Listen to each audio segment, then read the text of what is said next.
नमस्कार। श्री केशव स्मारक प्रतिष्ठान जूनागढ़ द्वारा आयोजित આપણા આ પ્રબુદ્ધ નાગરિક માસિક મિલનના આપણા આજના ડિજિટલ એટલે કે ઈ મણકામાં આપ સૌનું હાર્દિક સ્વાગત છે। સૌપ્રથમ આપણે પરિચય કરાવી લઈએ તો આપણી સમક્ષ વેબના માધ્યમથી ઉપસ્થિત છે ડોક્ટર શ્રી કુમનભાઈ ખૂંટ એ આપણી વચ્ચે ઉપસ્થિત છે। તેઓ શ્રીનો જૂનાગઢમાં જ નિવાસ છે।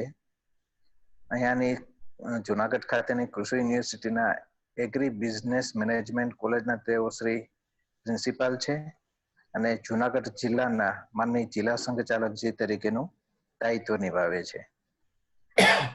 ત્યારબાદ પરિચય કરીએ તો આજના આપણા મણકાના વક્તા શ્રી રવિ કુમારજી અય્યર, તેઓ શ્રી 1964 થી રાષ્ટ્રીય સ્વયંસેવક સંઘના એટલે કે બાલ્યકાળથી રાષ્ટ્રીય સ્વયંસેવક સંઘના સ્વયંસેવક છે।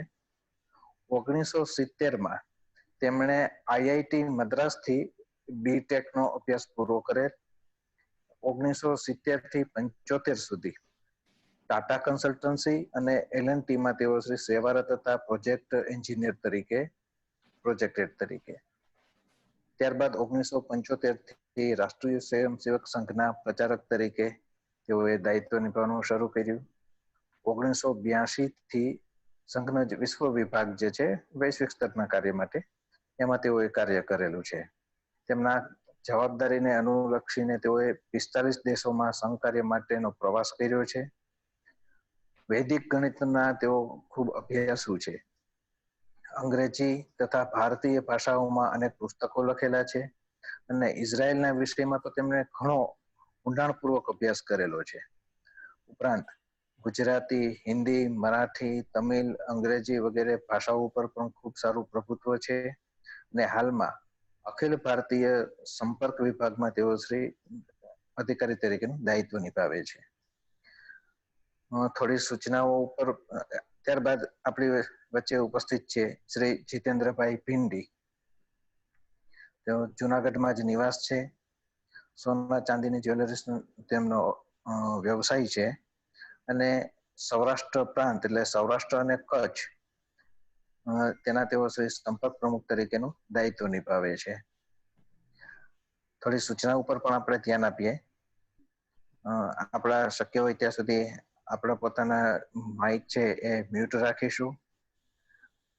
કાર્યક્રમ પછીની પ્રશ્નોત્તરી છે સમય છે એમાં આપણે પ્રશ્નો પૂછીશું। એ સમયે આપણે આપણા સૌથી જમણી બાજુ જે આડા 3 ટપકા છે એના ઉપર ક્લિક કરીને રેઇઝ હેન્ડનો ઉપર દબાવીશું, એટલે જેથી કરીને હોસ્ટને ખબર પડશે કે ભાઈ આપણે પ્રશ્ન પૂછવો છે, આપણે વારા પ્રમાણે આપણે પ્રશ્નો પણ પૂછી શકીશું।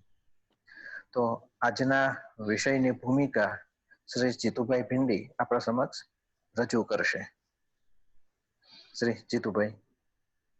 નમસ્તે। પ્રબુદ્ધ નાગરિક માસિક મિલનના 43મા મણકામાં આપ સૌનું સ્વાગત છે। કોરોના સંકટના મહાસંકટના કાળમાં પણ આપણે આપણા મળવાનો ક્રમ જાળવી શક્યા છીએ, એનો આનંદ છે। આજના વક્તા સંઘના અખિલ ભારતીય અધિકારી એવા માનનીય રવિકુમારજી,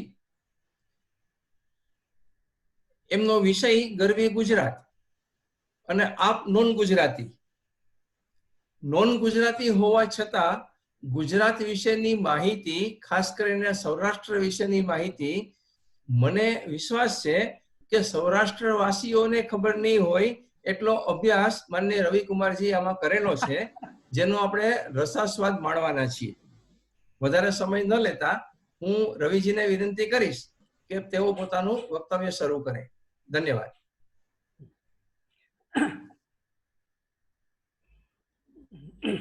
नमस्कार। और रात मैं समझता हूँ कुछ लोगों को मैं दोबारा मिल रहा हूँ। इसके पहले भी एक ऐसे ही मासिक मिलन में मैं आया था, उस समय तो प्रत्यक्ष आया था, अभी वेबिनार में आ रहा हूँ। मेरा और सौराष्ट्र का क्या संबंध है पहले बता देता हूँ। जब मेरी आयु 4 साढ़े 4 की होगी, पिताजी मिलिट्री में थे तो उनकी बदली कच्छ में भुज में हो गई थी। मेरी अच्छा। माँ मुझे वहाँ के स्कूल में भर्ती कराने के लिए लेकर गई, तो उन्हें पूछा बालक का नाम क्या है, तो उन्होंने बताया कुमारस्वामी। तो टीचर ने बताया कि ये नाम यहाँ नहीं चलेगा। तो माँ ने बोला जो नाम रखना है रख दो। तो फिर उन्होंने मेरा नाम रवि कुमार रख दिया। तो मेरा नामकरण भी भुज में हुआ और फिर बाद में मेरे पिताजी की बदली जामनगर में हुई थी। वहाँ शायद 6 महीने रहे होंगे और फिर बम्बई, फिर बाद में पूना, नागपुर, जहाँ जहाँ पिताजी गए वहाँ जाते रहा। फिर बाद में इंजीनियरिंग मद्रास से किया था। मैं कुछ बातें रखता हूँ, आपको कैसे लगता है देखिए।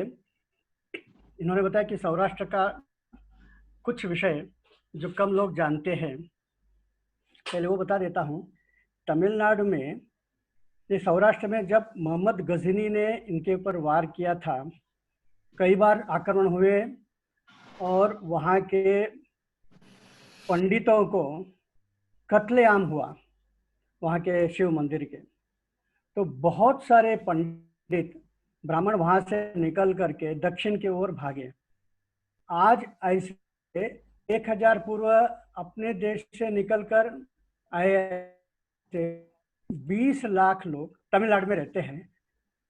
सौराष्ट्र भाषा घर में बोलते हैं, उस समय की सौराष्ट्र भाषा जो 1000 साल पूर्वी थी। बाकी जब वो तमिल बोलते हैं, किसी को पता नहीं चलेगा कि ये बाहर से आए हैं। इनका तमिल तो हमसे भी ज़्यादा शुद्ध रहता है। पिछले 40 साल से भक्ति गीत में और फिल्म जगत में जिनका सबसे बड़ा नाम है वो है टी.एम. सौंदरराजन। अभी अभी 2 साल पहले वो दिवंगत हो गए। उनका कैसेट नहीं है ऐसा कोई तमिल नहीं आदमी होगा। और जब मैं किसी को कहता कि वो तमिल नहीं है, वो तो गुजराती है, सौराष्ट्र है, तो मेरे से झगड़ा करते हैं, ऐसा हो ही नहीं सकता है। उतना वो हमारे साथ 1000 साल में घुल मिल गए और अपनी आइडेंटिटी भी रखा है और समाज की भी सेवा उन्होंने किया है। फिल्म जगत में भी और भी बहुत सारे नाम है जो बहुत प्रसिद्ध है तमिलनाडु में। एम.एन. राजम है, टी.के. रामचंद्रन है, और इन्होंने अलग अलग क्षेत्र में बहुत अच्छा काम किया है। तो मैंने सोचा एक बार आपको ये परिचय करा दूं। फिर दुनिया का सबसे पुराना शहर कौन सा? उन दिनों में शहर होते थे समुद्र के किनारे, नदी के किनारे। तो हम जानते हैं सरस्वती सभ्यता दुनिया की सबसे प्राचीन सभ्यता है, जिसे मोहनजोदड़ो, हड़प्पा, कुछ लोग कहते हैं इंडस वैली सिविलाइजेशन कहते हैं। तो उस समय का सबसे बड़ा बंदरगाह जो था वो लोथल था। लोथल गुजरात में है। और लोथल से बाहर के दुनिया से हम अपना प्रभाव रखते थे। तो गुजराती लोग 7000 10,000 साल से ही विदेश में जाते रहे हैं। तो कोई आश्चर्य नहीं कि आज आप अमेरिका चले जाइए, न्यू जर्सी चले जाइए, आपको 1 लाख गुजराती मिलते हैं। आप इंग्लैंड चले जाइए, लंदन में कई ऐसे, लंदन के अंदर जो सबब है वो गुजराती में हो जाता है। आपको वहाँ ढोकला ये वो सब वहाँ बेचने वाले मिल जाते हैं। तो आपको कभी लगेगा ही नहीं कि हम गुजरात से बाहर गए हैं। तो ये इनका प्रभाव देखने को मिलता है। अब मैं गरवी गुजरात के संदर्भ में कुछ बातें बताता हूँ। 1178, अंग्रेजी में नंबर बोलूँगा ज़्यादा अच्छा रहेगा। 1178 में एक युद्ध हुआ। मोहम्मद गजनी के बाद मोहम्मद गोरी अफगानिस्तान से सेना लेकर भारत में आया, यह सोचकर कि मैं यहाँ स्थायी रूप से शासन करूँगा। तो मोहम्मद गोरी जिस रास्ते से मोहम्मद गजनी आया था उसी रास्ते से वो गुजरात में आया। अब पहला जो युद्ध हुआ उसका नायकी देवी के साथ। नायकी देवी वैसे चालुक्य वंश की गोवा की राजकन्या, विवाह के बाद वो गुजरात में आती है। और पाटन, हमारे यहाँ तो 2 पाटन है, लेकिन जो प्राचीन काल में जो पाटन था गुजरात का राजधानी, वहाँ पे वो इनसे युद्ध करने के लिए आया। तो उस युद्ध में घोर परास्त होकर वो भागा यहाँ से। हमारे इतिहास में एक गलती है कि जो बार हम जीत गए उसके बारे में उल्लेख होता नहीं है। एक महिला पति के मृत्यु के बाद बेटा छोटा था, इसलिए उसने राज्य कारोबार संभाला और उसने परकीय आक्रमण मोहम्मद गौरी को हराया, इतिहास में नहीं बताया जाता है। और फिर उसकी जो बेटी है कुरमा देवी, उसकी शादी होती है राजस्थान के राजा से, और वहाँ जब वो राज्य करती है, उस समय मोहम्मद गौरी के बाद जो हुआ था सुल्तान, वह कुतुबुद्दीन ऐबक। कुतुबुद्दीन ऐबक ने सोचा कि ये बेटी है तो इसके साथ मैं बदला लूंगा, इसलिए वो सेना लेकर राजस्थान आता है और वहाँ कुरमा देवी के साथ युद्ध होते हुए कुरमा देवी उसे हराती है। माँ भी जीतती है, उसकी बेटी कुरमा देवी भी जीत जाती है और उसको वहाँ से हार खाना पड़ा, उसके पीठ में बहुत बड़ा घाव लगा। दूसरी गलती हम करते हैं कि शत्रु को कैद करना चाहिए, उसका शिरच्छेद करना चाहिए, उसको मृत्युदंड देना चाहिए, ये सब चाणक्य नीति में लिखा गया है, वो सब हम भूल गए। प्रभु रामचंद्र जी ने सबको माफ कर दिया और फिर पूरा राज्य उनको सौंप दिया, इसलिए हम भी वैसे ही करेंगे। ये आपको पात्र समझकर करना चाहिए था, किसको माफ करना और किसको नहीं माफ करना।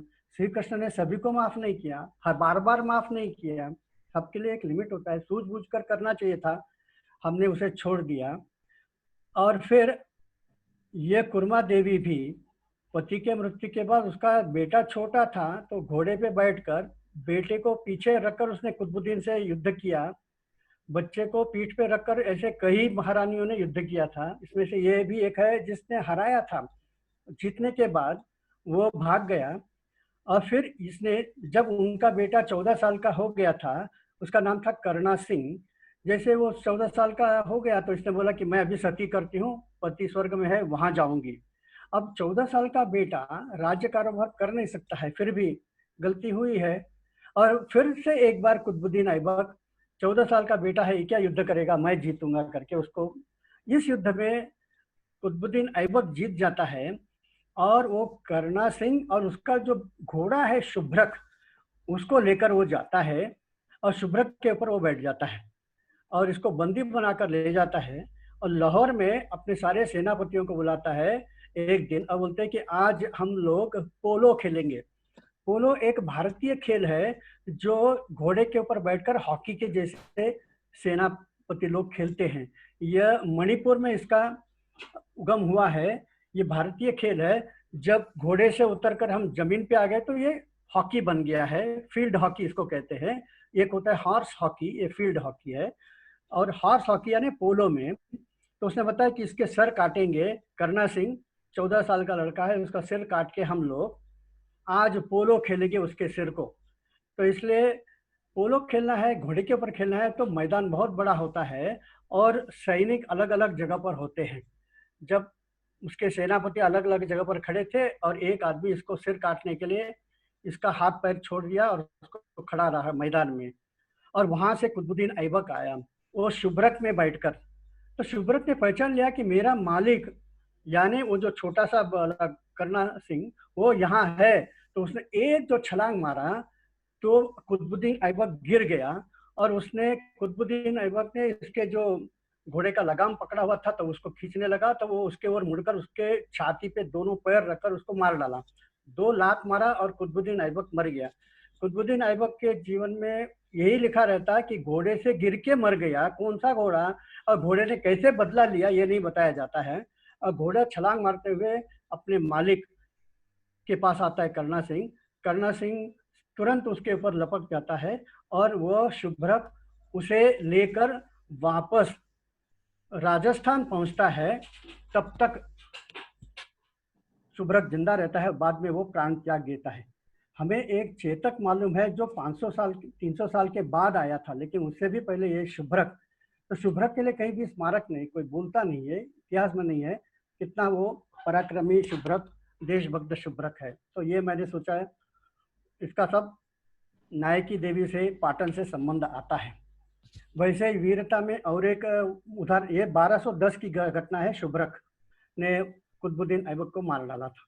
फिर 1971 का युद्ध में हम जानते हैं कि 13 दिन के अंदर हमने बांग्लादेश को छुड़ाया, पाकिस्तान को हराया, याया खान को हराया, टिका खान को हराया, नियाजी को हराया।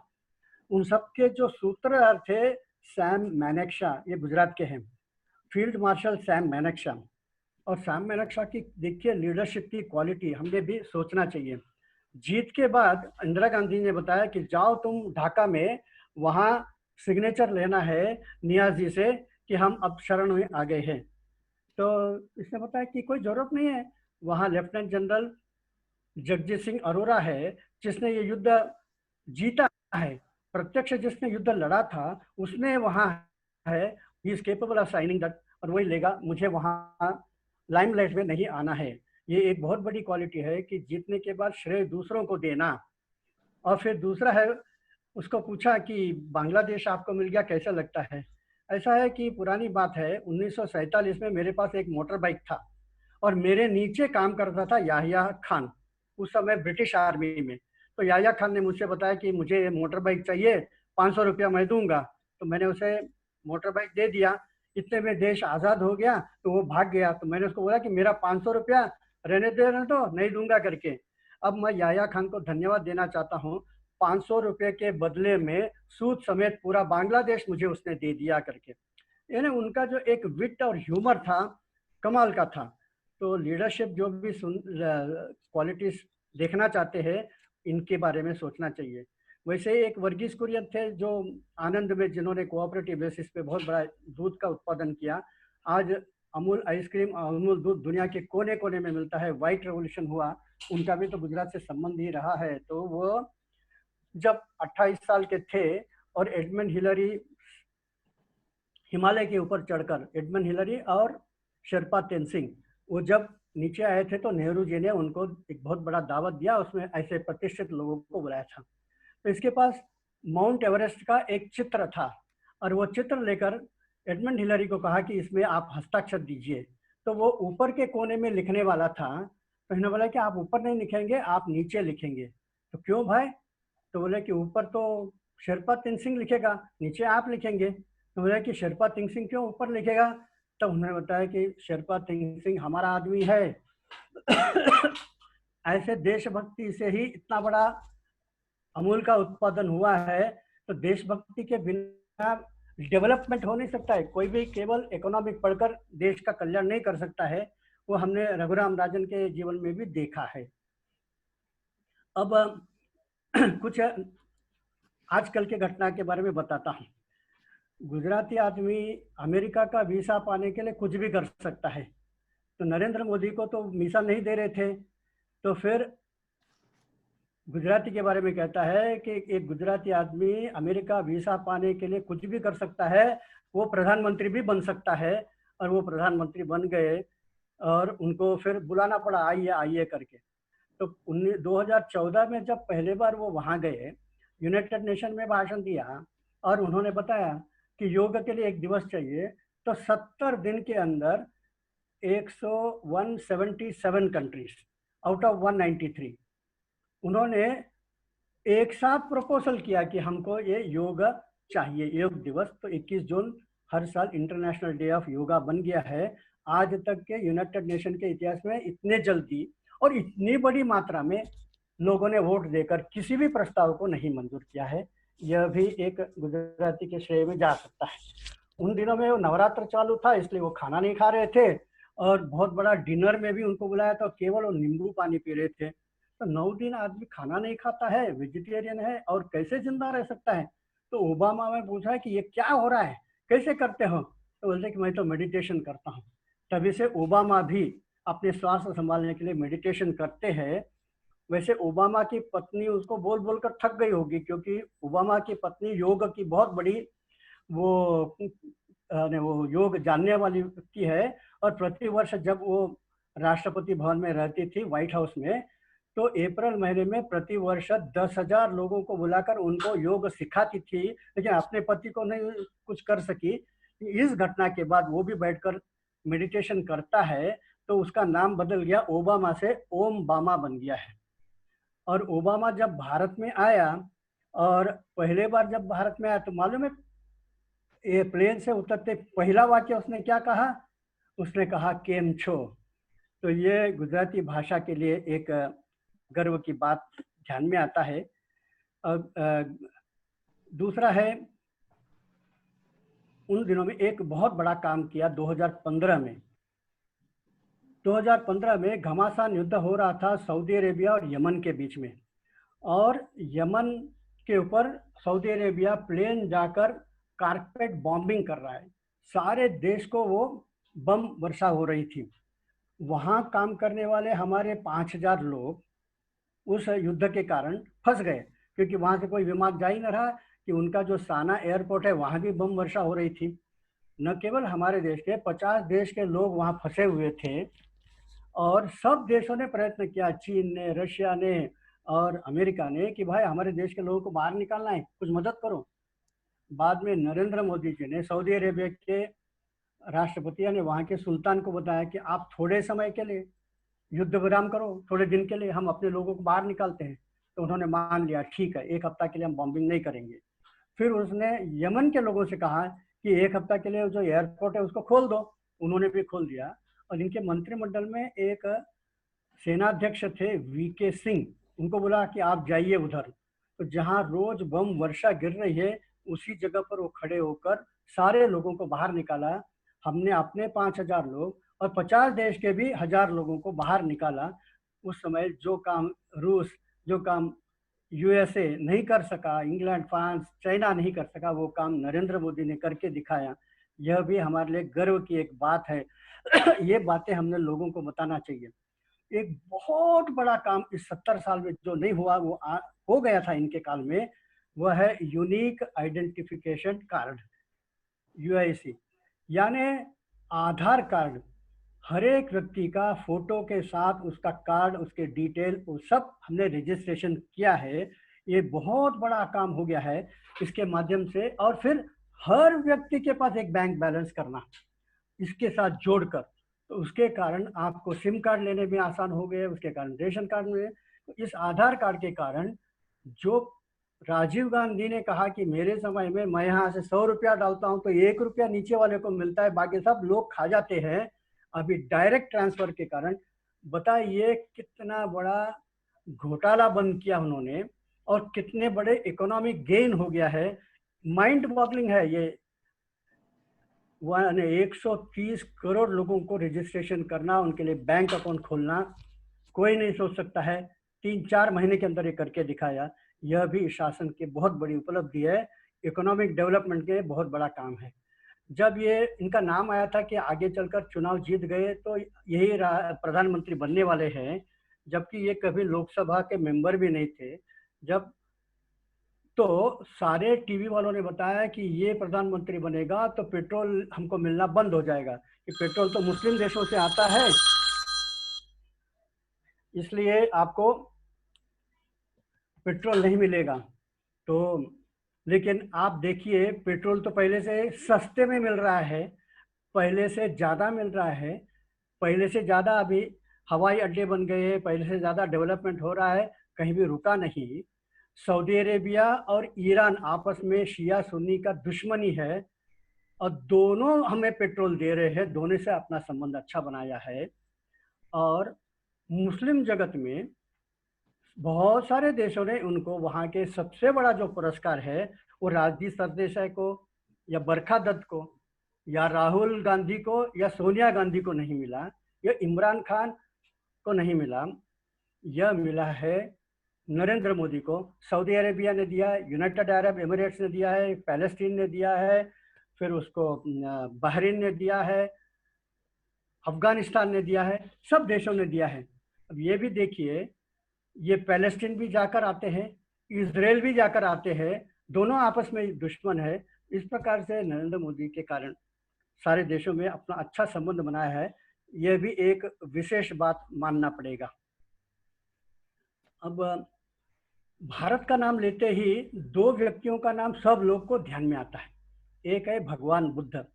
भारत के पूर्व में जितने भी देश है, तो आप चले जाइए बर्मा में, मलेशिया में, सिंगापुर में, थाईलैंड में, लाओस में, कंबोडिया में, वियतनाम में, कोरिया में, जापान में, चीन में, ये सब बौद्ध देश, बौद्ध धर्म से प्रभावित है। आज से 400-500 साल पहले इस्लाम आया मलेशिया और इंडोनेशिया में, उसके पहले वो बौद्ध और हिंदू राज्य थे। तो ये एक भगवान बुद्ध का नाम सब लोग लेते हैं कि शांति का दूत है, और राज परिवार में जन्म लेते हुए भी वो सन्यास बने। और एक जो नाम लेते हैं वो है महात्मा गांधी। तो महात्मा गांधी भी दुनिया भर के नेता कहते हैं कि महात्मा गांधी मेरे गुरु है, मैं उनसे प्रभावित हूँ। तो आपको ओबामा भी यहाँ आके बताया कि my political Guru is Mahatma Gandhi. Burma के आंग सान सू की, वो भी कहती है कि महात्मा गांधी मेरे गुरु है। एक बहुत बड़ा आंदोलन जो काले लोगों ने किया था कि हमको भी समान अधिकार मिलना चाहिए, उसका नाम था मार्टिन लूथर किंग जूनियर, वह भी प्रेरणा लिया था तो महात्मा गांधी से। तो इस प्रकार से ये महात्मा गांधी का नाम। और महात्मा गांधी के 125वें वर्ष में के संदर्भ में महात्मा गांधी जी जो गीत गाते थे, गुजरात के 15वीं शताब्दी के नरसिंह मेहता के वैष्णव जन तो तेणे कहिए, तो दुनिया के 125 देश के वहाँ के सबसे बड़े जो गीत गायक होंगे, उसने उस कविता को गुजराती भाषा में ही गीत गाना चाहिए। तो आप देख सकते हैं कि कुवैत से, सऊदी अरेबिया से और बहुत सारे देशों के जो प्रसिद्ध गीत गायक है, इसके लिए उन्होंने गुजराती उच्चारण सीख कर उन्होंने गाया है। ये बहुत बड़ी उपलब्धि है और ये एक विश्व record of its own type ये बन गया है। और एक है गरवी गुजरात के लिए 1939 की एक घटना जो दुनिया को चकाचौंध करती है। 1 सितंबर 1939 में पोलैंड के ऊपर हिटलर ने आक्रमण किया और दूसरे ओर से रूस ने ऊपर से आक्रमण किया, और पोलैंड के यहूदी लोगों को खत्म करने के लिए पोलैंड के यहूदी लोगों को पता चल गया कि अब हमें गैस चेंबर में ये सब बूंद के रखेंगे, लेकिन अगली पीढ़ी बचना चाहिए, इसलिए उन्होंने कुछ महिलाओं को और ऐसे मिलाकर 900 बच्चों को, महिलाओं को मिलाकर एक जहाज में बोल दिया कि कहीं भी चले जाओ लेकिन पोलैंड से भागो। तो वहाँ से वो फ्रांस में गए, वहाँ से वो इंग्लैंड में गए, वहाँ से धक्का खाते खाते हमको बचाओ, हमको शरणार्थी करके लो। वहाँ से फिर इजिप्ट में आए और अरेबिया में आए, खाड़ी देशों में आए, सब लोगों ने उनको धक्का मार के निकल दिया कि यहाँ से निकल जाओ, यहाँ से निकल जाओ। ऐसे करते करते करते वो बम्बई आए, और बम्बई में उस समय जो ब्रिटिश साम्राज्य था उनका, उन्होंने भी बोल दिया कि ये गवर्नर ने कि आप यहाँ से निकल जाओ। तब गुजरात के जो जाम साहेब दिग्विजय सिंह जी, जामनगर के जो राजा थे, उनको जब पता चला, ये वे यूरोप के प्रवास में थे और वहां उनको पता चला कि इनको कोई भी देश नहीं शरण ले रहा है, तो वहां से अपना प्रवास छोड़कर वापस आए, बोले कि सीधा इनको वापस मेरे पास लेके आओ। और उन्होंने अपने राजमहल में उनको रखा। अंग्रेज वहां पहुंच गए कि आप इनको रख नहीं सकते, ये विदेशी लोग हैं, इनको बाहर निकालो। तो उन्हें बोला कि आज ही मैं इन सब बच्चों को मैं दत्तक लेता हूँ और ये इन सबको मैं अपना बेटा मानता हूँ। और जो उनके माता पिता है, तो सबको उसने बेटा और बेटी मानकर उनको विधिवत बना लिया और उनको कहा कि आप चिंता मत कीजिए, आप मेरे बेटे हो, मेरे संतान हो, तो आप भी राजमहल में रहोगे। तो उसके पास कई राजमहल थे, एक राजमहल दे दिया। और आपको धर्म बदलने की जरूरत नहीं है, आपको भाषा बदलने की जरूरत नहीं है, आप अपने बच्चों को आपके देश के भाषा, अपने देश की संस्कृति सिखाइए, अपने धर्म का सिखाइए। तो वो लोग यहाँ 1945 में द्वितीय महायुद्ध समाप्त हो गया, उसके बाद भी 1-2 साल रहकर बाद में जब पोलैंड गए 7 साल के बाद, इसमें कोल्हापुर के राजा ने भी कहा कि मैं भी कुछ बच्चों को रख सकता हूँ, तो वहाँ भी वो लोग रहे कुछ लोग।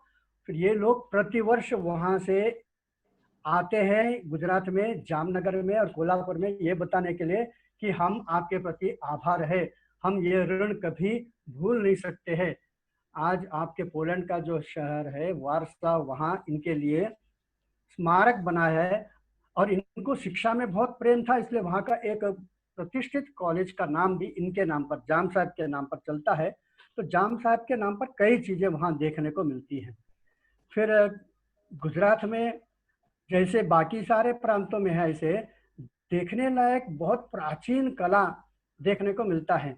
तो उसमें तो एक सूर्य देवता के लिए मोढेरा विलेज में मेहसाणा में जो एक बहुत बड़ा मंदिर है, रानी की वाव पाटन में है।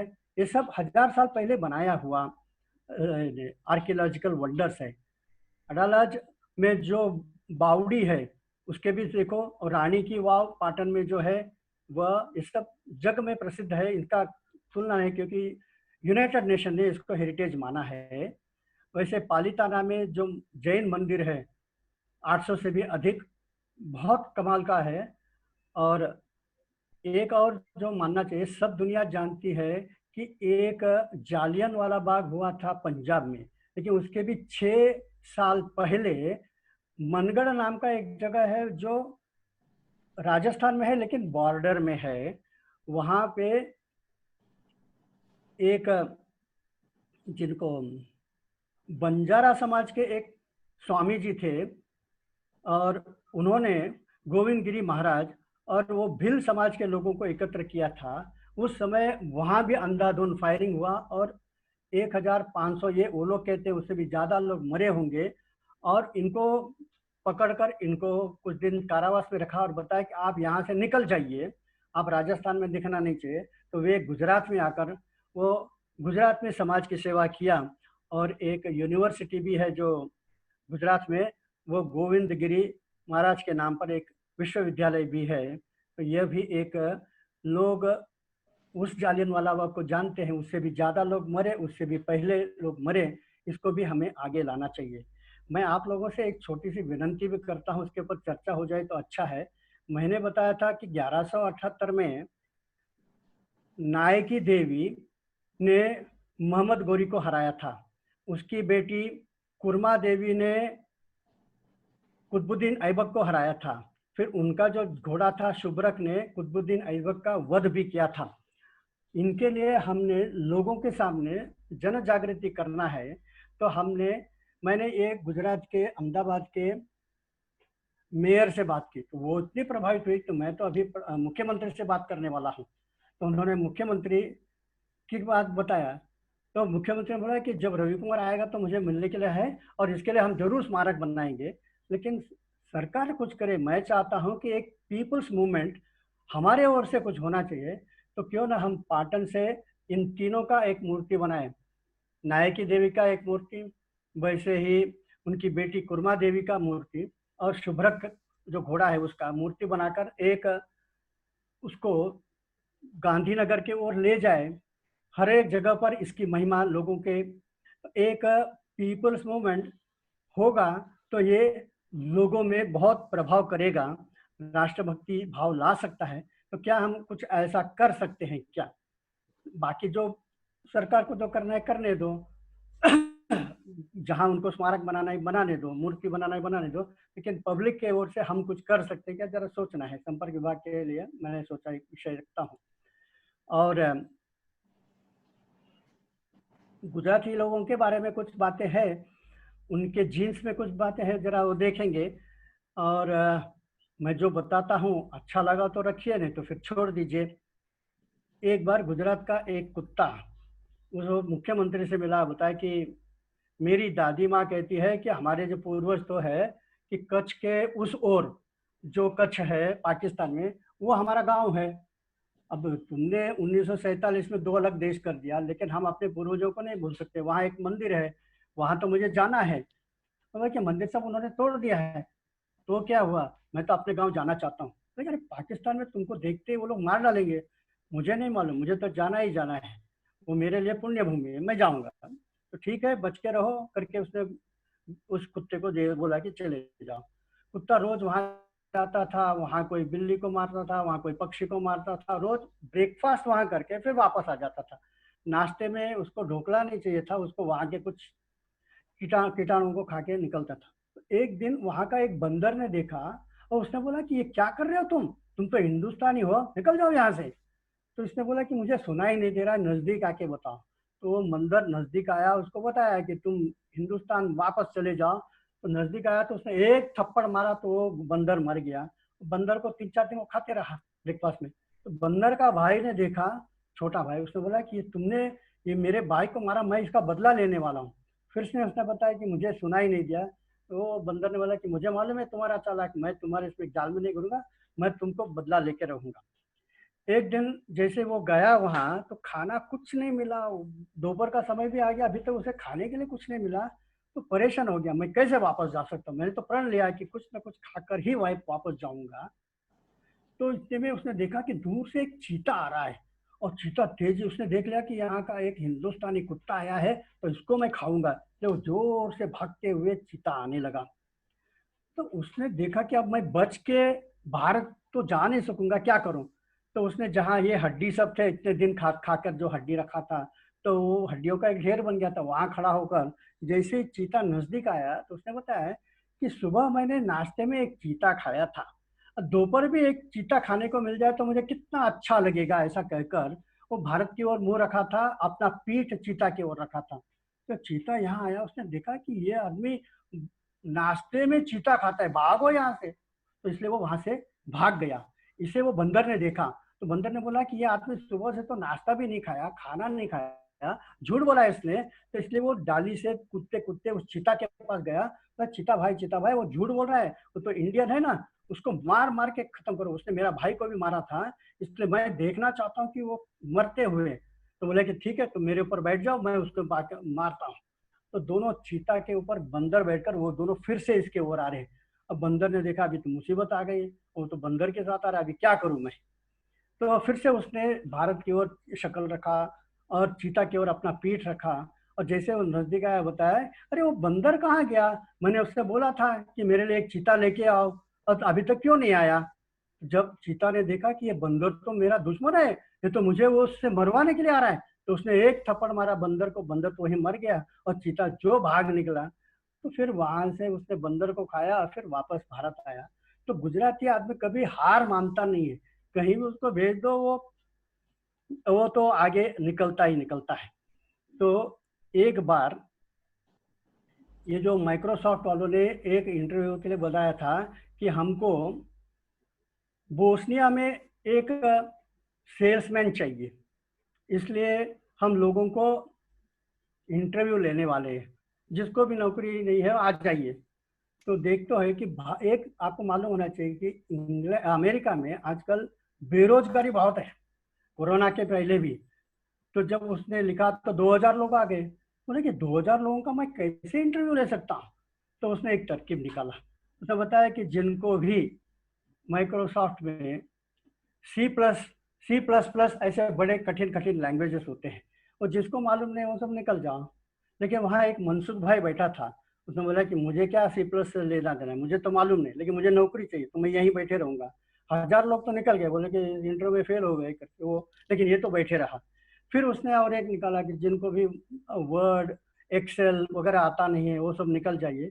ऐसे एक एक प्रश्न पूछते गया, जिनको नहीं मालूम निकल जाइए।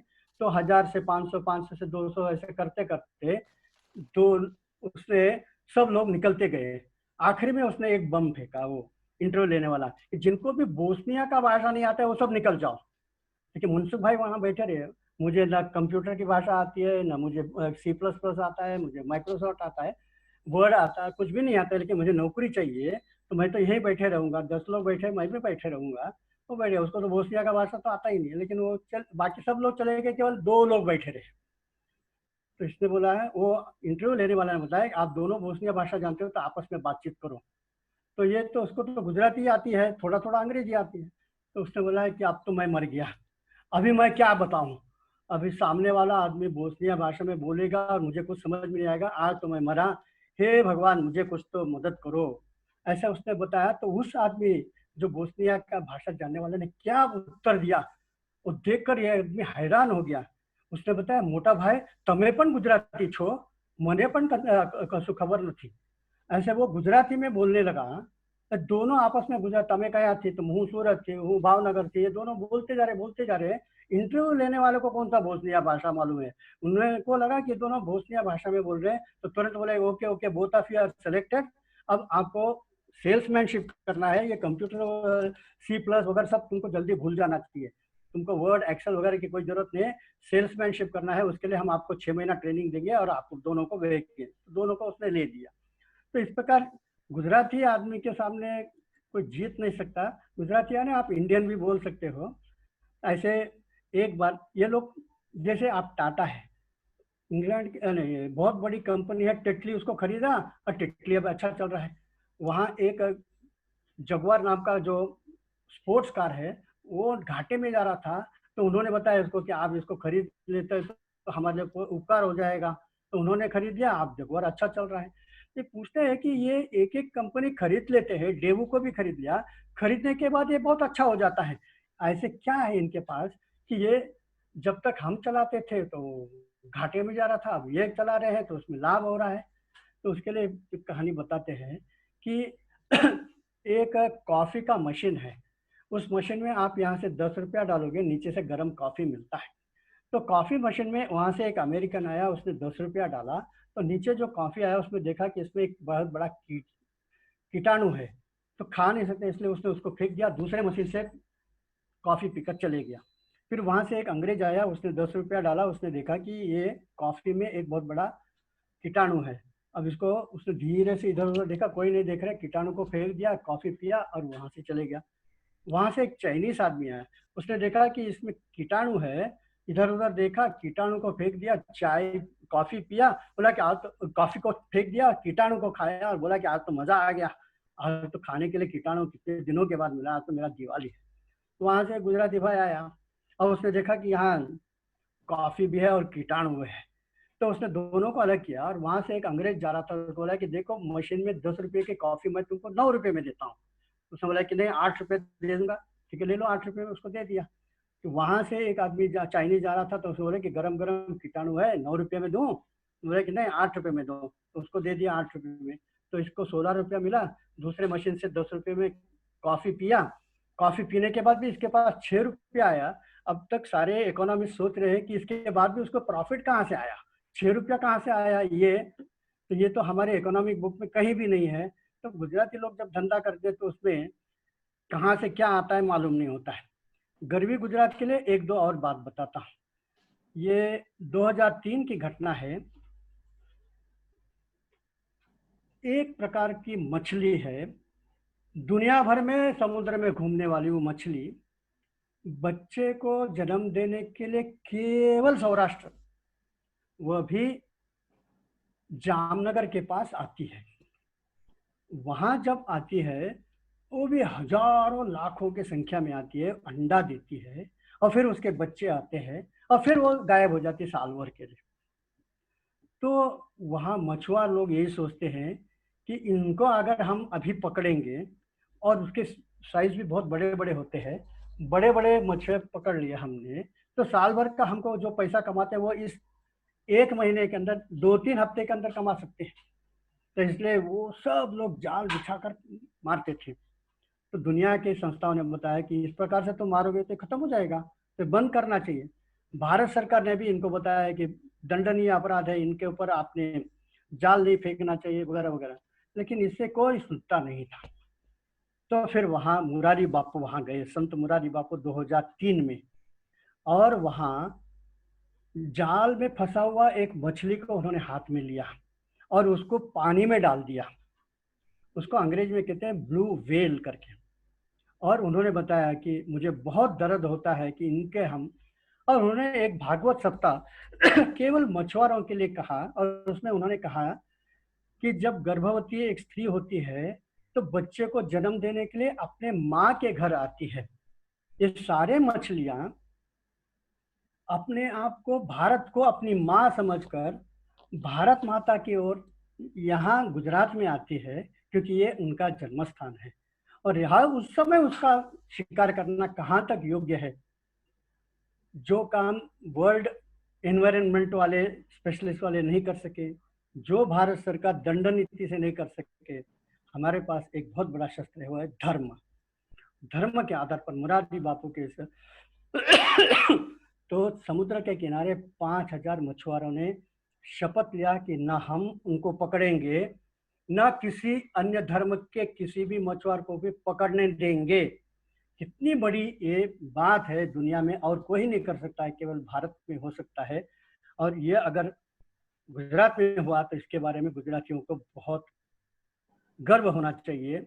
ये वैसे मैं समझता हूँ क्रिकेट में सबसे महान खिलाड़ी कौन है, तो मैं तो मानूंगा कि वो सुनील गावस्कर है, क्योंकि सुनील गावस्कर जब खेलता था तो इतने फास्ट बॉलर थे ऑस्ट्रेलिया के पास, वेस्ट इंडीज के पास, इंग्लैंड के पास। दुनिया में सबसे जो खतरनाक बॉलर थे वो उस समय थे। और उस समय छाती में कोई पैड नहीं होता था, हाथ में कोई पैड नहीं होता था, केवल पैर में पैड होते थे, ग्लव्स, सामान्य ग्लव्स होते थे। पैर में जो पहनते हैं वो भी बहुत भारी होता था और लोगों को दर्द होता था। जूते भी उतने अच्छे नहीं थे, तो भी उसने 10,000 से ज्यादा रन निकाला। और ओपनिंग में जाकर, क्योंकि फास्ट बॉल आता था, डॉन ब्रैडमैन कभी ओपनिंग नहीं कर रहा था, वहां मैकार्थ ने और बाकी जो ओपनर बैट्समैन थे वो तो बहुत अच्छे बैट्समैन थे, इसके कारण 1 डाउन या 2 डाउन में वो आता था, इसलिए वो तब तक तो पुराना गेंद हो जाता था। और उस समय केवल इंग्लैंड खेलता था और कोई अच्छे ढंग के वहां पास फास्ट बॉलर थे ही नहीं। तो उस समय जो कीर्तिमान करना और गावस्कर के समय कीर्तिमान करना। लेकिन एक और महान खिलाड़ी आपके जामनगर सौराष्ट्र का है, जिसका रिकॉर्ड आज तक 200 साल में किसी ने नहीं तोड़ा। सबसे पहले भारत की ओर से, भारत की एक खिलाड़ी जिसने क्रिकेट खेला होगा कौन, तो लोग बोलते हैं सीके नायडू होगा, विजय मर्चेंट होगा। ये सब 1930 में, 1932 में जब पहले बार टेस्ट मैच खेलने के लिए गए थे, उस समय ये लोग गए थे। लेकिन उससे भी पहले 1890s में रंजीत सिंह इंग्लैंड की ओर से क्रिकेट मैच खेला, और उसका जो विश्व कीर्तिमान है मैं आपको बताता हूँ। पहले ही टेस्ट मैच इंग्लैंड की ओर खेलते हुए इंग्लैंड में ऑस्ट्रेलिया के खिलाफ उसने सेंचुरी मारा। ऐसे तो बहुत सारे लोग हैं, हमारे यहाँ में सौरभ गांगुली भी इंग्लैंड में गया, पहले ही टेस्ट मैच में सेंचुरी मारा। सहवाग ने भी पहले ही टेस्ट मैच में सेंचुरी मारा, कृपाल सिंह ने मारा, ऐसे कई लोग हैं। लेकिन इसकी दूसरी एक खूबी यह है कि पहले बार जो विदेश में खेलने के लिए गया ऑस्ट्रेलिया में, तो वहां भी पहले ही टेस्ट मैच में सेंचुरी मारा। ऐसे दुनिया में इंग्लैंड का एक ओपनिंग बैट्समैन है जिसने पहले टेस्ट मैच में अपने देश में और विदेश में जाकर पहले टेस्ट मैच में भी सेंचुरी मारा है। ऐसे भी 2 लोग हो गए। लेकिन रंजीत सिंह की खूबी यह है कि अपने ही पहले ही टेस्ट मैच जो विदेश में जाकर उसने ऑस्ट्रेलिया से खेला, लंच के पहले ही सेंचुरी मारा। अपने पहले ही टेस्ट मैच में लंच के पहले सेंचुरी मारने वाला आज तक कोई नहीं निकला है। यह रंजीत सिंह का जो रिकॉर्ड है, इसके बारे में हमने ज्यादा बोलना चाहिए। उसका जो भतीजा था दुलीप सिंह, वह भी, अब रंजीत सिंह ज्यादा समय खेल नहीं पाया क्योंकि वो यहाँ राजा बन गया। उसके राज कारोबार करने के लिए उसको वापस जामनगर आना पड़ा, but he was such a great player. और जो लेग ग्लैंस के लिए, विश्वनाथ लेग ग्लैंस के लिए तेंदुलकर प्रसिद्ध है, तो ये लेग ग्लैंस का भी इन्होंने ही आविष्कार किया था। तो ये सब गरवी गुजरात में आ सकता है। और एक है विनू मनकड़, जब तक क्रिकेट जिंदा है विनू मनकड़ का नाम रहेगा। विनू मनकड़ ने कई खेल में, एक अकेले विनू मनकड़ ने ही बैटिंग और बॉलिंग में भारत को जिताया है। और बहुत साल तक, लगभग 30 साल तक जो वर्ल्ड रिकॉर्ड था opening batsman partnership, Pankaj Rai और विनू मनकड़ ने मिलकर 422 रन निकाले थे। बहुत सालों तक वो वर्ल्ड रिकॉर्ड था, बाद में टूटा। लेकिन मनकड़ ने एक और काम किया है, वो जब बॉलिंग डालने के लिए निकला तो इंग्लैंड का बैट्समैन क्रीज छोड़कर आगे भाग रहा था, तो इसने उसको वापस बुलाया, देखो मैंने अभी तक बॉलिंग किया नहीं और तुम वहां तक चले गए, ये गलत है, ऐसा नहीं कर सकते हो, मेरा बॉल से, हाथ से बॉल छूटने के बाद ही तुम भागोगे। तो फिर से दोबारा वो जब बॉल डालने के लिए आया, तब तक वो बाहर निकल गया था।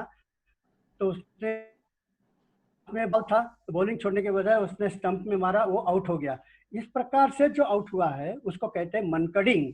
तो मनकड़ के नाम पर वो हमेशा के लिए वो रहेगा, वो मनकडिंग। और 2020 में ऐसे लोग, बहुत सारे लोग आगे चलकर भी आउट हो सकते हैं। ओके, तो अब दूसरा कुछ गरवी गुजरात के संदर्भ में बताता हूँ। अब कितना समय हुआ है, 9:50, ठीक है। देखिए, किसी भी देश को, किसी भी समाज को आगे जाना है तो इनोवेशंस, इंस्टीट्यूशंस और इंडिविजुअल्स, 3 आइज चाहिए। तो इनोवेशंस में, आविष्कार के जगत में, आपके सौराष्ट्र में एक मनसुख भाई है जिसने मिट्टी कूल बनाया। और इस मिट्टी कूल, ज़्यादा मैं बताना नहीं चाहता हूँ कि समय के अभाव है। और मैं ये मोरबी के पास का है, उसका गांव का है।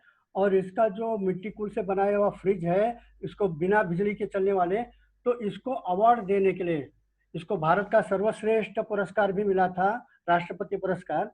लेकिन उसी दिन उसने अपने घर में 3000 लोगों को भोजन पे बुलाया था, इसलिए राष्ट्रपति को 2-3 दिन पहले जाकर मिलकर बताया कि जिस दिन आप ये अवार्ड देंगे उस दिन मैं नहीं रह पाऊंगा, इसलिए मैं वापस जा रहा हूँ, क्योंकि मैंने कई लोगों को पहले से बुला के रखा है, अचानक वो कैंसिल नहीं किया जा सकता है, इसलिए वो वापस आया था। तो डॉक्टर अब्दुल कलाम स्वयं उसके गांव गए और उसको पुरस्कार देने के लिए। और बताया कि ऐसे अनपढ़ गवार लोग जो भी हमारे देश के साइंटिस्ट है, ये 8वीं में बार बार फेल होने के बाद उसके पिताजी ने बोला कि हम सब कुम्हार है तो यही काम करो, लेकिन इसमें कुछ चमत्कार करके दिखा। तो उसने नॉन स्टिक तवा भी मिट्टी से ही बनाया है। दूसरा जो है, आपके यहाँ एक मनसुख भाई पटेल है जिसने कॉटन स्ट्रिपर बनाया है, और कॉटन स्ट्रिपर के कारण कितने सारे लोगों को जो खेती करते हैं, कपास का काम करते हैं, कपास को तोड़ने के लिए पूरे घर के परिवार लग जाते थे, कई दिनों तक करते थे, उनके लिए ये बहुत ही वरदान सिद्ध हुआ है। ये बनाने वाला ये मनसुख भाई पटेल भी ज्यादा पढ़ा लिखा इंजीनियर नहीं है, लेकिन देख देख कर सीखने वाला एक महान साइंटिस्ट है। फिर अभी अमेरिका में भी बहुत सारे लोग, इंग्लैंड में भी बहुत सारे लोग गए हैं, उसके बारे में भी थोड़ा बताऊंगा।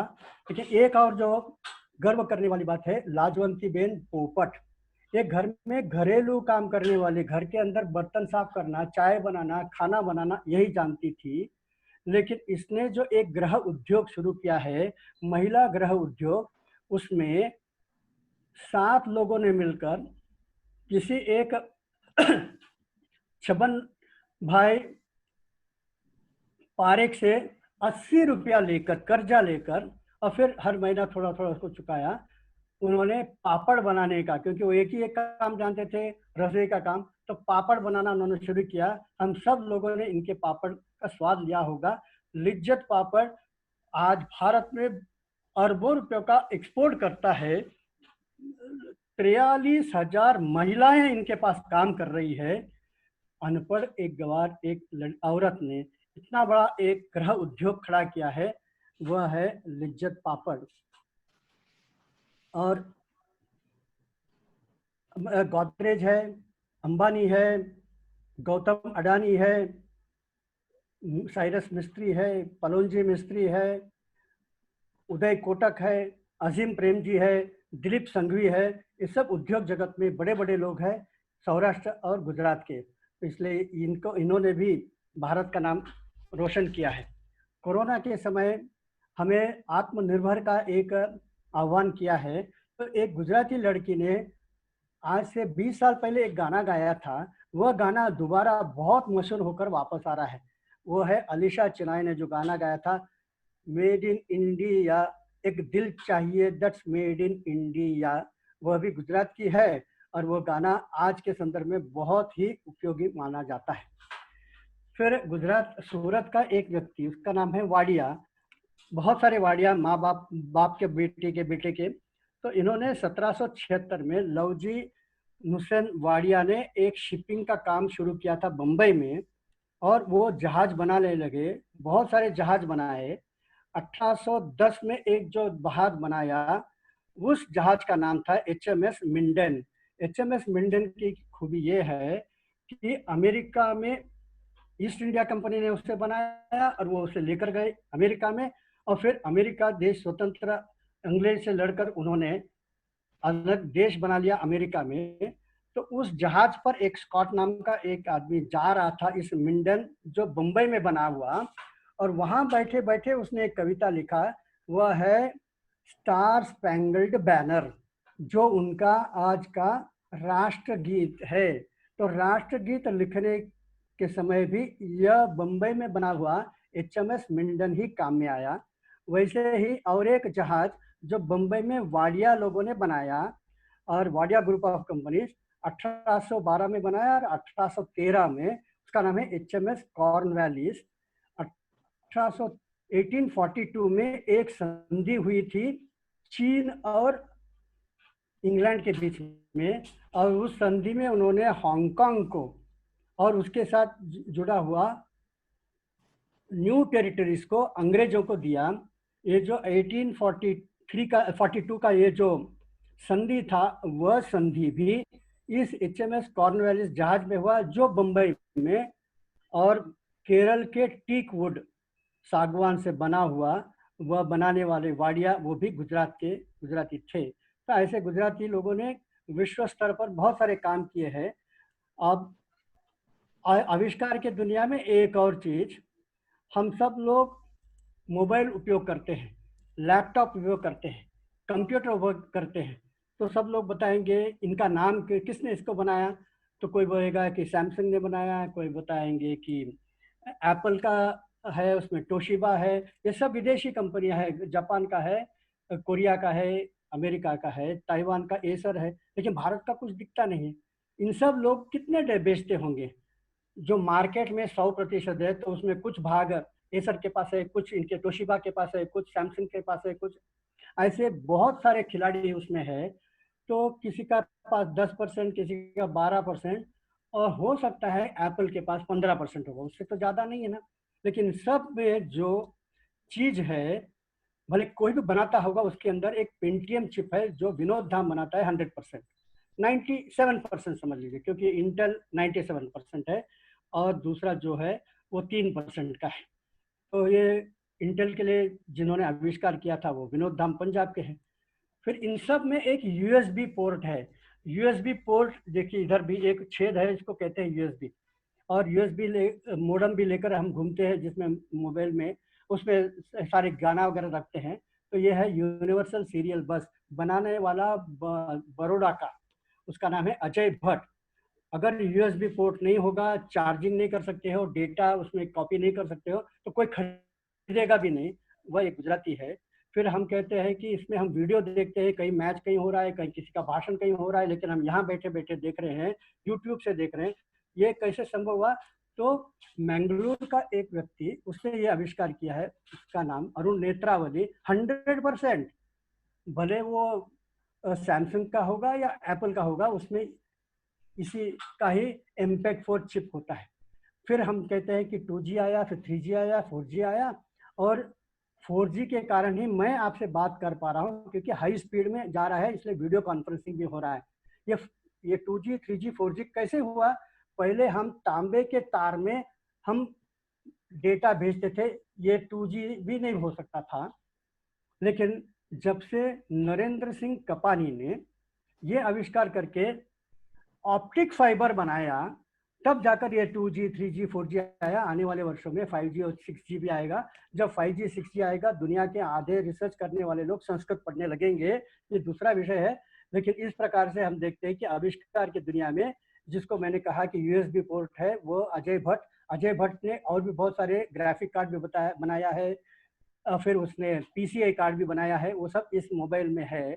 केवल इसको असेंबल करने वाले का नाम है एप्पल, इसको असेंबल करने वाले का नाम है सैमसंग, लेकिन अंदर से आविष्कार करने वाले भारतीय लोग हैं। फिर हम अमेरिका में कहते हैं कि होटल, मोटेल और पटेल, तो हॉस्पिटैलिटी इसको कहते हैं ट्रेड। हॉस्पिटैलिटी जगत में 50% होटल मोटेल जो है वो सब पटेल के हाथ में है। तो ये लेवा पटेल कच्छी लोग हैं, पूरे अमेरिका पर छा गए हैं। इनको निकाल देंगे तो लोगों को दूध पीने के लिए दूध नहीं मिलेगा, खाने के लिए ब्रेड नहीं मिलेगा, रहने के लिए होटल नहीं मिलेगा। इतना उनके ताकत बन गई, वो देखते हैं हम। तो आविष्कार की दुनिया में, और फिर अमेरिका में हमारे एक सोनल शाह का नाम याद रखना चाहिए। उनके पिताजी एकल विद्यालय फाउंडेशन के अंतर्राष्ट्रीय प्रेसिडेंट, उनकी माताजी वहाँ ओवरसीज फ्रेंड्स ऑफ BJP के लिए काम करती है। और ये जो सोनल शाह ओबामा के मंत्रिमंडल में मंत्री थी, इकोनॉमिस्ट है, और बड़े बड़े कंपनियों के लिए वो आज सलाहकार भी है। अमेजन के लिए भी वो एडवाइजर है, और बहुत यंग है। जब 2001 में कच्छ में, यानी सौराष्ट्र के प्रांत में भूकंप आया था, तो उसने नौकरी सब छोड़कर, कॉलेज सब छोड़कर, फुल टाइम करने के नाते यहाँ काम करती थी। विश्व हिंदू परिषद के लिए भी फुल टाइमर के नाते काम किया। सोनल शाह की बहन भी इधर आके फुल टाइमर काम किया, उसका भाई जो आनंद है वो भी यहाँ फुल टाइम काम किया है।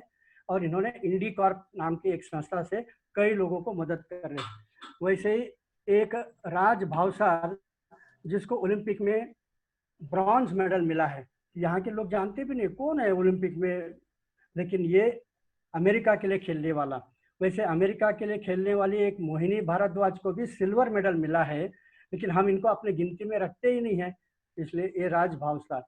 वैसे एक सावन कोटेचा, उसको 17 बार ग्रैमी अवार्ड म्यूजिक में कविता लिखता है, जिसे कैटी पेरी जैसे बड़े बड़े जो सुपरस्टार होते हैं, ब्रिटनी स्पीयर, इन्होंने गाया है। लिखने वाले को 17 बार नॉमिनेट हुआ है। देखिए, आप भारतीय होने के कारण केवल नॉमिनेट होना ही आपके लिए पुरस्कार है, उससे आगे आप जा नहीं सकते, क्योंकि वहाँ एक बहुत बड़ा लॉबी है। या तो आपको western Anglo Saxon Protestant, WASP, wasp एक कीटाणु का नाम भी है और वेस्टर्न एंग्लो सैक्सन प्रोटेस्टेंट है, इनको ही मिलेगा। और दूसरा जो है, या तो आप जू यानी यहूदी होना चाहिए, वरना आपको नहीं मिलेगा। नॉमिनेशन मिल गया, समझ लीजिए कि 17 बार उसको ग्रैमी अवार्ड मिला है।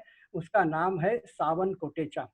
वैसे आप सब लोग सुनीता पंड्या को जानते होंगे, एकमेव महिला है जो अंतरिक्ष में 2 बार गई, जो अंतरिक्ष में 6 महीने तक एक साथ रही। तो उसके जीवन से एक घटना बताती।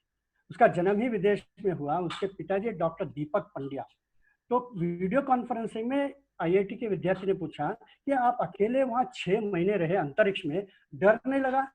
तो उसने बोला कि मैं अकेली नहीं थी, जाते समय मैं, लोग ये जानते कि जाते समय वो ढोकला और समोसा लेकर गई, वो बड़ी बात नहीं है। उसने बताया कि मैं 2 चीज साथ में लेकर गई, एक है एक मूर्ति, गणेश जी की मूर्ति, और एक है पुस्तक भगवत गीता। जिसके पास गणेश जी है, जिसके पास भगवत गीता है, उधर क्या डर है? अंतरिक्ष में अकेले रहना ये कितना कठिन है, वो ध्यान में आता होगा इन दिनों में, जब आप कोरोना के कारण घर के अंदर 2 महीने रहे और बोलते हमको टेंशन हो रहा है। तो कितना टेंशन उसने सहन किया होगा। तो उसे एक बार इंटरव्यू में जब भारत आई थी, तो रोटरी क्लब ऑफ अहमदाबाद ने एक प्रश्न पूछा कि अमेरिका में इतने सारे लड़कियों में से आपको कैसे चुना? बोले कि उसकी एक चुनने का एक प्रक्रिया होता है। वो आपके शारीरिक क्षमता देखते हैं, आपकी मानसिक क्षमता देखते हैं, आपकी बौद्धिक क्षमता देखते हैं, उसके बाद ही आपको चुनते हैं। तो आपने बताया कि शारीरिक, मानसिक और बौद्धिक, इसमें सबसे कठिन कौन सा होता है? तो है कि मेंटल डिसिप्लिन बहुत कठिन होता है। मानसिक दबाव ज्यादा रहता है, क्योंकि अंतरिक्ष में रहते हो, अकेले रहते हो, क्या हो सकता है, वापस आएंगे कि नहीं आएंगे। कल्पना चावला तो आधे रास्ते में ही मर गई, भस्म हो गई। तो ये सब होते हुए कि मानसिक क्षमता ज्यादा होना चाहिए मेंटल डिसिप्लिन के लिए। तो बोले कि ये मेंटल डिसिप्लिन आपको बाकी लोगों से ज्यादा मिला, ये कैसे मिला? बोले कि मैं अपने पिताजी डॉक्टर दीपक पंड्या से सीखा है। तो उन्होंने बताया कि डॉक्टर दीपक पंड्या को ये कहाँ से आया? तो बोले कि वो अहमदाबाद की शाखा में जाते थे, वहां से उन्होंने सीखा। अगर आप चाहते हो कि आपको अंतरिक्ष में जाना है, तो आप अपने माता पिता को शाखा में भेजिए, तो आप भी बन सकते हो सुनीता पंड्या। और इंग्लैंड के बारे में बता सकता हूँ, और उससे मैं इधर रुकूंगा। इंग्लैंड में दुनिया को चकाचौंध करने वाला एक मंदिर स्वामीनारायण ने बनाया है। स्वामीनारायण लोगों ने दुनिया में 71 मंदिर बनाए हैं, सभी कॉन्टिनेंट, सभी खंडों में बनाया है। यूरोप में है, अमेरिका में तो कई शहरों में है, अटलांटा में है, ह्यूस्टन में है, और फिर न्यूजीलैंड में है, ऑस्ट्रेलिया सिडनी में है, ऐसे अफ्रीका में भी है, केन्या में है। इतने सारे बड़े बड़े मंदिर बनाना ये गिनेस वर्ल्ड रिकॉर्ड है। 71 बड़े बड़े मंदिर बनाना, ताजमहल से भी बड़े मंदिर बनाना है। तो ये एक उन्होंने, और उस मंदिर में इंग्लैंड के प्रधानमंत्री, वहाँ के युवराज चार्ल्स, ये सब आते हैं। दूसरा, आजकल आपने एक देखा होगा दूसरा एक बता देता हूँ कि गुजराती लोग इंग्लैंड में है, फिर केन्या में है, युगांडा में थे, फिर युगांडा से ये लोग ईडीएम इनके कारण भागे, तो वो लोग इंग्लैंड में आए। जब ये इंग्लैंड में आए तो ये सब रेफ्यूजी के नाते आए, शरणार्थी के नाते आए। तो इन्होंने एक कमरा लिया, उसी एक कमरे में सामने वो कुछ बेचते थे, दूध बेचना, चाय, फिर फल वगैरह बेचना, और एक पर्दा लगाकर पीछे उनका परिवार चलता था। छोटे छोटे कमरे में रहते थे। धीरे धीरे इनका व्यापार बढ़ते बढ़ते अब बड़े बड़े सुपरमार्केट इन्होंने खरीद लिया। एक बार युवराज चार्ल्स को एक इंग्लैंड का आदमी ने एक सुपरमार्केट खरीद के उद्घाटन में बुलाया। तब उन्होंने बताया कि देखिए, ये जो गुजराती लोग हैं, एक एक कमरे से निकल के इतने बड़े बड़े सुपरमार्केट बना दिए हैं। उनका ग्रोथ रेट ऐसा जा रहा है, और हमारा जो ऊपर से नीचे आ रहा है। हम सुपरमार्केट से शुरू करके एक डब्बे में आके बैठ जाते हैं। तो इतना तो गारंटी दो कि मैं जब तक जिंदा हूं ये तुमको नीलाम करने की खराब अवस्था नहीं आएगी, तुम घाटे में नहीं जाओगे, इसका गारंटी दोगे तो मैं उद्घाटन करूंगा। ऐसे भारतीयों का उदाहरण देकर बताया उसने। तो ये हमारे लिए गर्व की बात है। और आपने देखा होगा कि कोरोना के इस समय युवराज चार्ल्स आईसीयू में चले गया।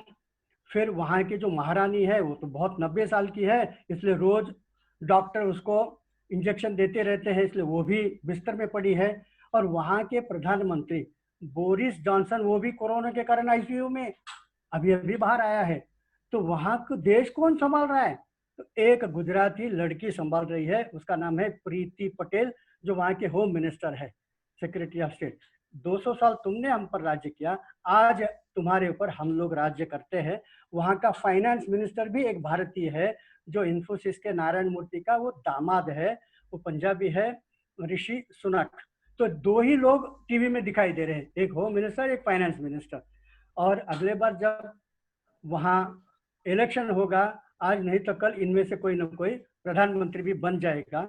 वैसे आपको मालूम होना चाहिए कि यूरोप में भी आयरलैंड का प्रधानमंत्री बम्बई का वराडकर है, लक्ष्मण वराडकर। और पोर्चुगल का जो प्रधानमंत्री है वो गोवा का है, डिसोजा। धीरे धीरे दुनिया में, और बहुत देखते देखते आपको अमेरिका में भी राष्ट्रपति के चुनाव में एक महिला खड़ी है, उसका नाम है तुलसी गब्बार्ड।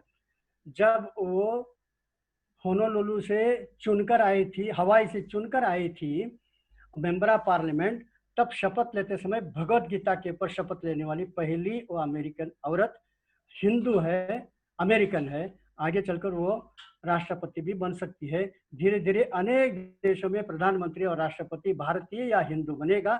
आने वाले दिन हमको बहुत अच्छे संकेत दे रहे हैं। हमने देखा है कि अब अरब देशों में बहुत तेजी से बदल आया है। वहाँ के सुल्तान महिलाओं को छूट दे रहा है कि आप लोग कार चला सकते हो, आप लोग मॉल में जा सकते हो, आप अकेले भी घूम सकते हो।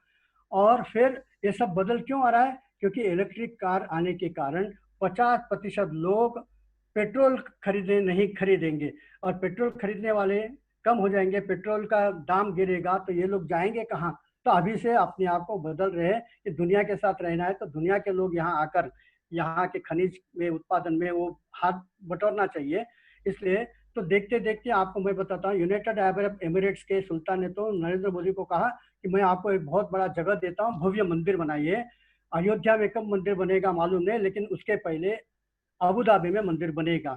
वैसे ही काशी विश्वनाथ का मंदिर कब बनेगा मालूम नहीं, लेकिन जरूर बनेगा। उसके पहले मक्का और मदीना में शिव जी का मंदिर बन जाएगा।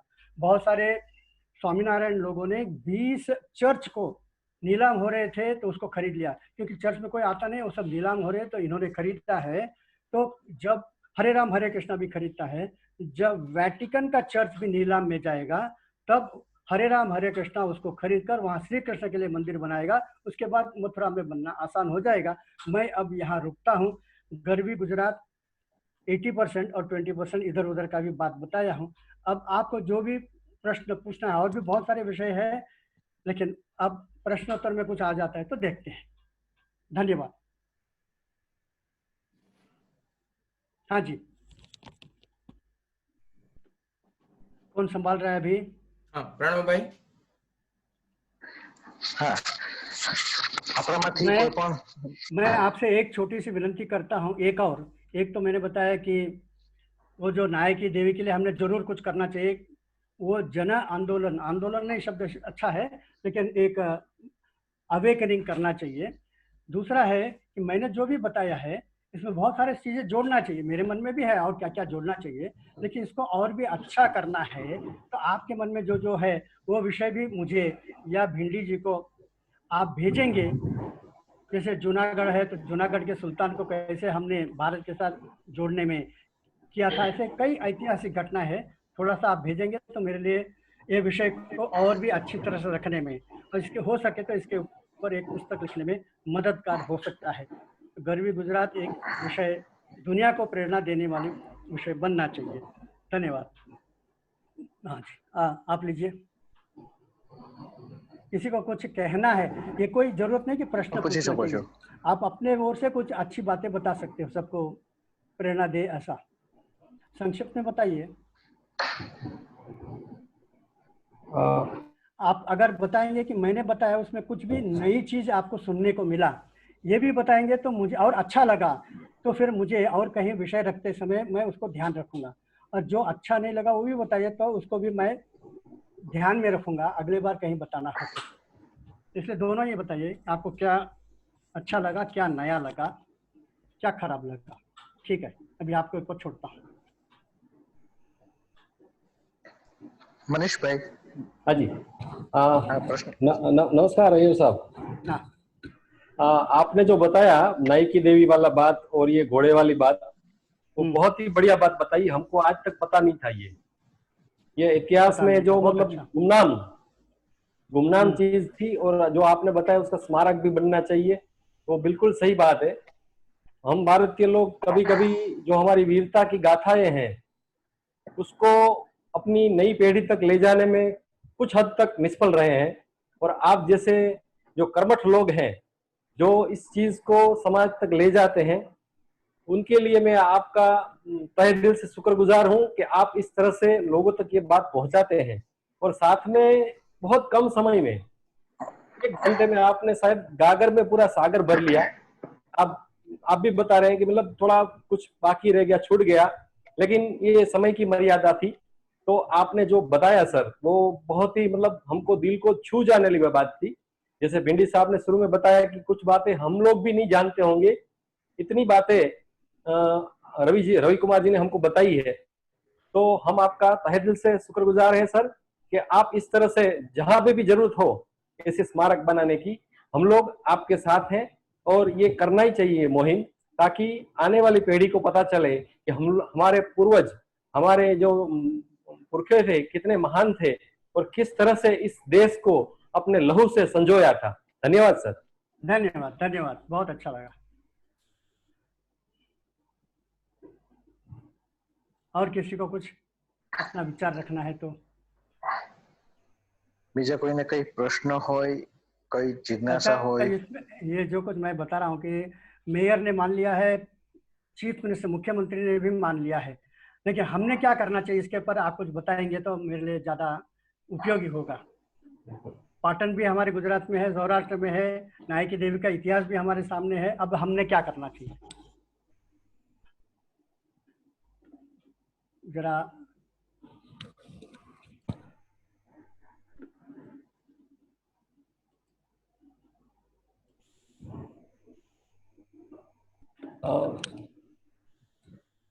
अय्यर साहब, हाँ, आपने बताया क्या करना चाहिए। तो जैसे हाँ, हमारे जो पब्लिक प्लेसेस है, खास करके जो सरदार साहब का स्टेच्यू बना है, वहां पे बहुत सारे लोग आते हैं। हाँ जी, तो ऐसे कोई फेमस स्थान पे अगर हम ये स्टेच्यू बनाने का सोचें, या उनकी जो गाथा आपने बताई वो वहां पे रख सकें, तो मेरे ख्याल से बहुत सारे न सिर्फ गुजरातियों को, लेकिन पूरे भारतवर्ष या अब्रॉड से आने वाले सभी लोगों को इस बात का पता चलेगा। तो ऐसे कोई मतलब फेमस स्थान पे बताने की योजना, मतलब लगाने की योजना करें तो बढ़िया रहेगा। उसके लिए मतलब जो भी करना होगा हम लोग साथ मिलके करेंगे सर, वो तैयार है आपके लिए, आपके साथ। करने वाले भी चाहिए जी। हाँ जी, हाँ जी, बिल्कुल बिल्कुल सर, बिल्कुल बिल्कुल। अच्छा, और भी कोई कहता है कि क्या क्या कर सकते हैं, बताइए।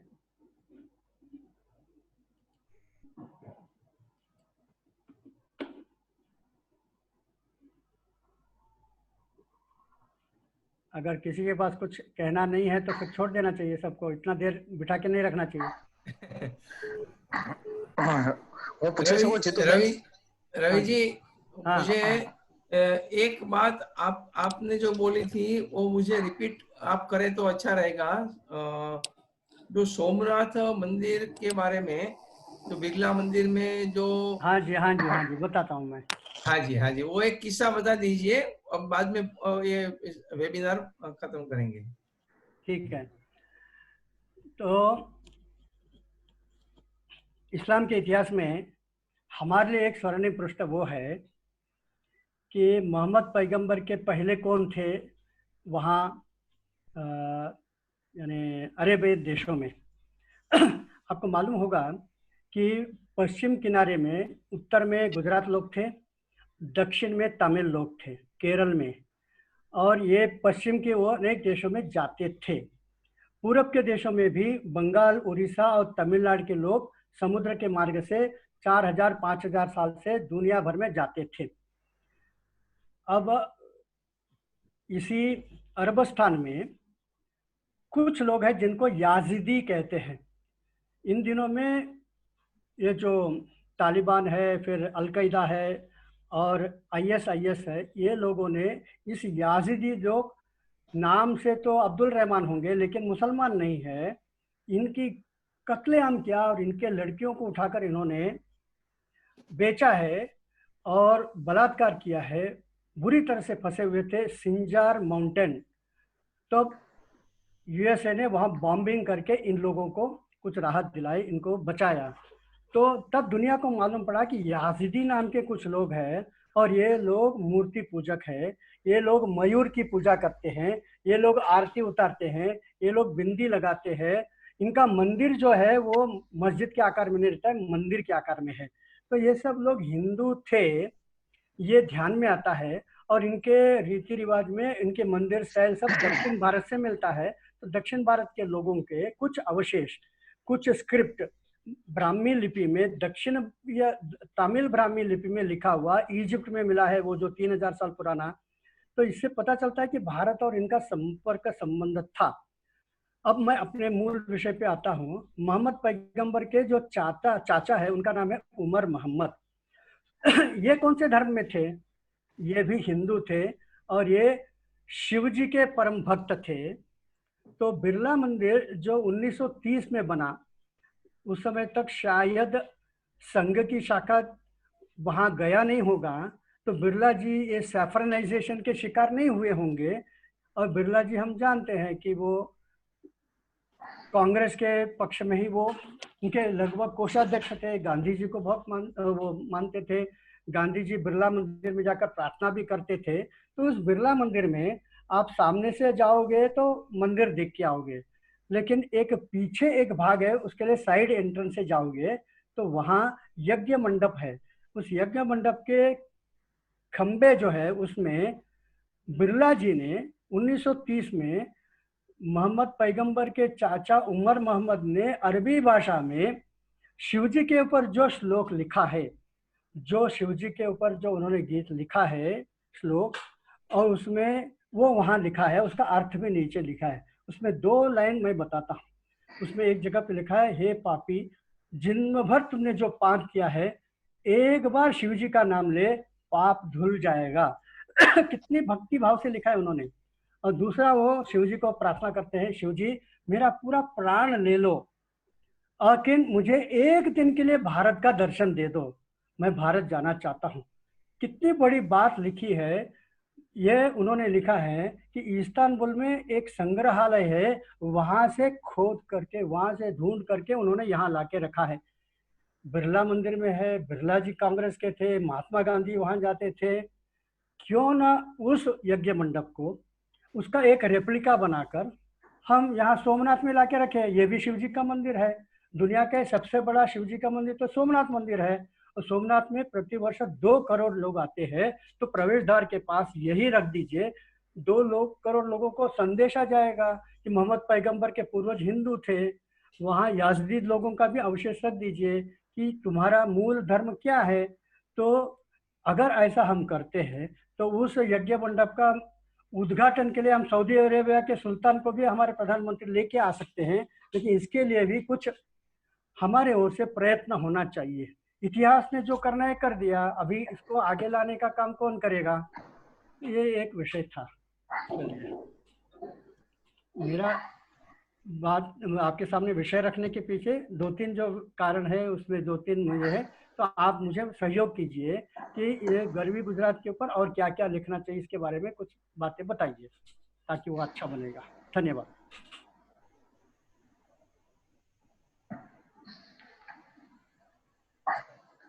મારા ખ્યાલથી હવે કોઈને કોઈ પૂછવાનું કે કોઈ વાત કરવાની? વાત કરવા 9 से જેવું 10:30, 1.5 घंटा ठीक है। अच्छा है। 5 મિનિટ છે બાકી। કૃષ્ણકાંતભાઈ, વિરેન્દ્રભાઈ કદાચ કઈ વાત કરવી હોય, ગિરીશભાઈ ઠક્કર। साधारण मेरे भाषण के बाद बहुत सारे लोग बोलते नहीं हैं, तो मैंने एक बार पूछा तो एक ने 3 उत्तर बताया। उसने बताया कि जब विषय सबको मालूम है तब लोग बोलते नहीं हैं, और जब कोई विषय किसी को कुछ मालूम ही नहीं है तो भी बोलते नहीं है। और तीसरा एक है कि जब विषय मालूम नहीं है और प्रेरणादायक होता है तो हम स्तब्ध हो जाते हैं, क्या बात करें, मालूम नहीं आता है, समझ में आता ऐसी नहीं है। तो ऐसी ही स्थिति क्या है मैं अभी। कौन सी स्थिति में आप है मालूम नहीं। रवि कुमार जी, मैं हाँ थोड़ा जी, पूछना चाहता हूँ। हाँ जी, आपने जो ये नायिका देवी के बारे में बताया, हाँ तो जी, जन जागृति होनी अनिवार्य है, जरूरी है। हाँ तो जी, उसके लिए वर्तमान पत्र की भूमिका बहुत अहम है, महत्वपूर्ण है। हाँ जी, वर्तमान पत्र में यह विषय आए, इसके लेख आए, तो हमें जर्नलिस्ट को या कॉलम राइटर्स को हमें ये बताना चाहिए। तो उनके लिए हम कोई साहित्य या कोई रेफरेंस दे सकते हैं ताकि वो उनका अभ्यास करके विस्तृत रूप से ये अपने अपनी कॉलम में या अपने वर्तमान पत्र में छाप सके। आप यदि कोई रेफरेंस बुक का या कुछ दे तो हम अपनी ओर से उनको देंगे। सही है। अब बहुत सारी चीज़ें हमें क्रिएट करना पड़ेगा, नैरेटिव। जी तुरंत मेरे पास सारे प्रश्नों का तो उत्तर नहीं है, लेकिन करना होगा। जी। हाँ,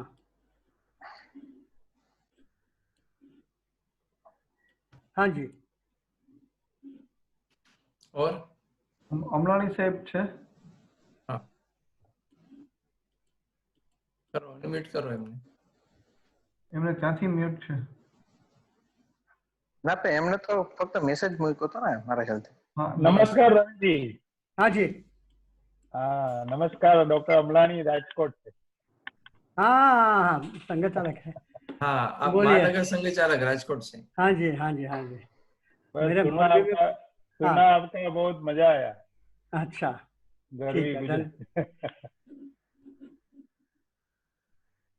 कभी कभी ये जूनागढ़ में भी घुस जाता हूँ। ये अच्छा है, अच्छा है। आप इनवाइट ही है भाई। बिना नोचा नहीं आए हैं। રાજકુમારભાઈ આપણે મ્યુટ કરવું પડશે, ત્યાંથી અનમ્યુટ કરવું પડશે।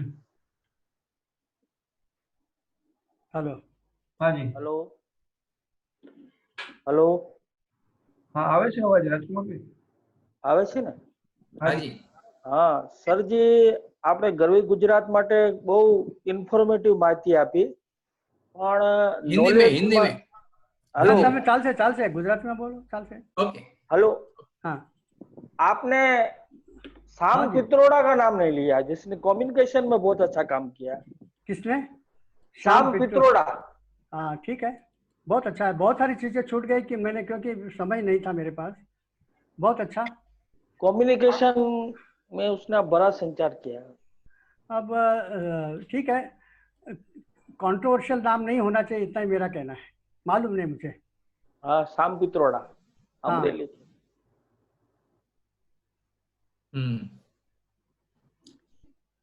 चलो, समय થાય છે પ્રણવભાઈ, કલ્યાણ મંત્ર। જી, કલ્યાણ મંત્ર હું એક જ બોલીશ, આપણે સૌથી સાથે ફરી મનમાં। પાછું મનમાં બોલશો। सर्वे भवन्तु सुखिनः, सर्वे सन्तु निरामयाः, सर्वे भद्राणि पश्यन्तु, मा कश्चित् दुःखभाग् भवेत्। ॐ शान्तिः शान्तिः शान्तिः।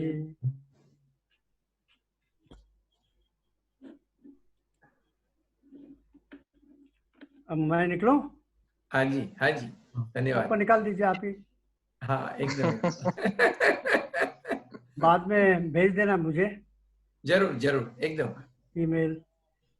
हाँ, एकदम। ठीक है, નમસ્તે। ભલે બધા લોકો